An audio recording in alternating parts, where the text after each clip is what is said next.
que é triplicidade?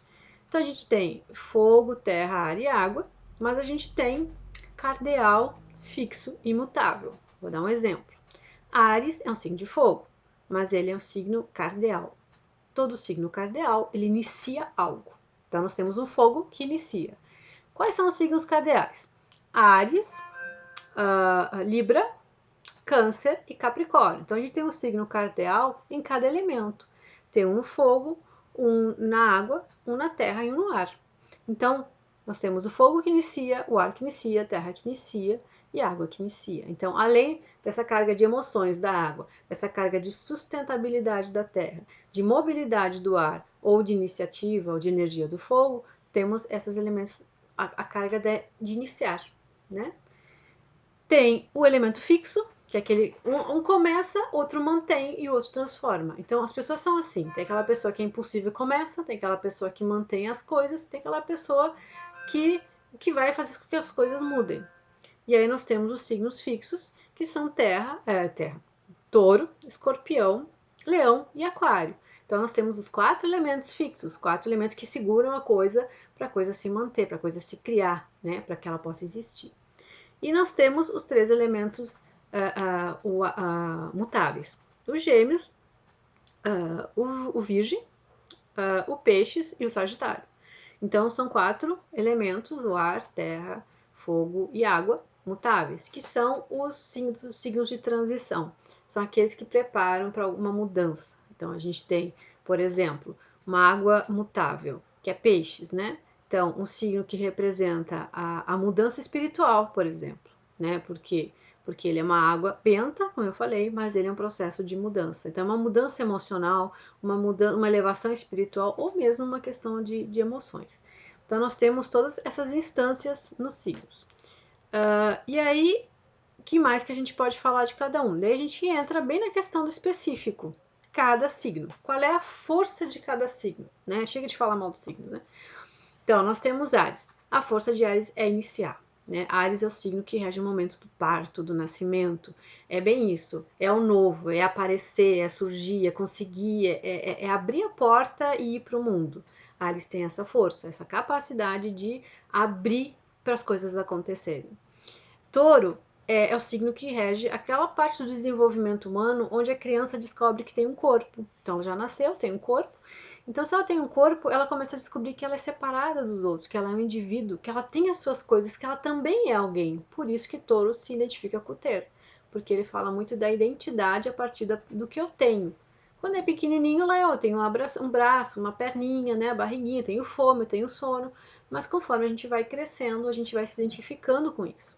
Que pode ser ter coisas materiais, como ter valores ou crenças. Aí nós temos o signo de Gêmeos. Os signos de Gêmeos é aquela parte que a criança começa a engatinhar e caminhar, e aí é quando ela começa a interagir com os ambientes, né? Então, o que eu posso fazer? Já que eu já nasci, já que eu sei que eu sou, como é que eu posso interagir com esse universo todo?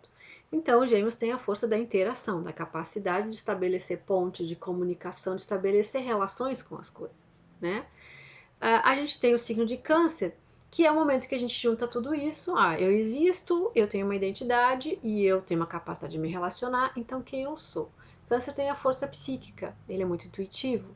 Então, ele é o momento que ele junta tudo para criar uma forma, né? Como se fosse criar um vaso de barro. Então, ele junta as características e ele sente. A força de Câncer é a força de conseguir conter uma energia, conter uma vibração, né? Por isso que até que os cancerianos normalmente são muito sensitivos, né? Eles percebem o contexto todo, né? E temos Leão, que daí a pessoa já reteve tudo, agora vou me expressar, vou para o mundo, vou brilhar, né? Então o signo de Leão tem a força da expressão, né? Ele mostra a que ele veio, quem ele é, né? Então isso é muito bom. O signo de Virgem, bom, já que eu já me expressei, agora eu tenho que arrumar uma habilidade. O que eu sei fazer? Então, o signo de Virgem, ele é muito bom em fazer coisas, né? Resolver problemas, encontrar soluções, ele faz coisas. Depois que eu fiz esses primeiros 6 signos, eu chego no signo de Libra, que é o primeiro signo social. Bom, agora eu tenho que conviver com as pessoas, agora eu tenho que estabelecer relações. Então, o signo da diplomacia é Libra. Né, ele busca sempre aquela coisa da diplomacia, né, do ser agradável, de estabelecer uma relação com as pessoas muito legal. Então, a gente tem o signo das relações, essa é a força de Libra. Depois de Libra a gente tem Escorpião. Escorpião tem a força da transformação, né? Que é aquele momento em que, bom, conheci as pessoas, então agora eu não sou mais eu. Eu já tenho uma família, então eu tenho eu, meu marido, eu, minha esposa, então não sou só mais eu, somos nós. E a partir do momento que nós somos nós, a gente morre um pouquinho para quem a gente era e a gente nasce um pouquinho para que a gente se tornou com uma outra pessoa. E aí vem a questão da gravidez, de ter filhos, né? Então, essa capacidade de gerar algo novo, esse potencial para o novo, está em Escorpião. Escorpião tem a força de transformar as coisas, né? E transforma uma pessoa em outra, uma vida em outra vida. Ele lida com ciclos, ele tem a habilidade de saber que tudo tem começo, meio e fim, e tá tudo certo desse jeito. Então, ele tem essa força de lidar com as coisas muito mais do que os outros. Temos Sagitário, que depois que tudo isso aconteceu, eu começo a filosofar. Afinal de contas, qual é o sentido de tudo isso? Qual é a minha missão de vida, né? Qual é o meu propósito? Então, essa questão filosófica é a força de Sagitário. Ele questiona qual é o sentido das coisas, no que eu acredito, o que me move, né? Capricórnio rege aquilo que eu construí na minha vida, né? Ele rege a minha capacidade de construir, minha capacidade de tornar algo possível, de superar todos os obstáculos, né? Ele é vinculado à velhice, né? À sabedoria. Então, chega no momento de Capricórnio, a pessoa ela tem muito saber, porque ela já passou por todos esses estágios. Então, a força de Capricórnio é saber como é que as coisas podem vir a ser, né? Tanto que Capricórnio é um signo regido por Saturno, que tem a ver com o tempo. Então, ele é o professor, ele tem a habilidade de ensinar. Aí nós temos Aquário, que Aquário fala das perspectivas de futuro. Bom, eu já fiz tudo que eu tinha que fazer, né? Eu já me nasci, me constituí, já me relacionei, já gerei vida nova, já questionei minhas crenças e já aprendi o que eu tinha que aprender. Então, Aquário rege um novo, uma nova possibilidade, um novo projeto, uma perspectiva de futuro, né? O que eu vou me tornar depois que eu abandonar tudo isso que eu construí, né? O que pode vir de novo para mim? Aquário rege um novo, a possibilidade do novo, de existir algo novo, de uma vida nova, de um olhar novo, da liberdade que a gente ganha quando a gente abandona aquilo que a gente construiu.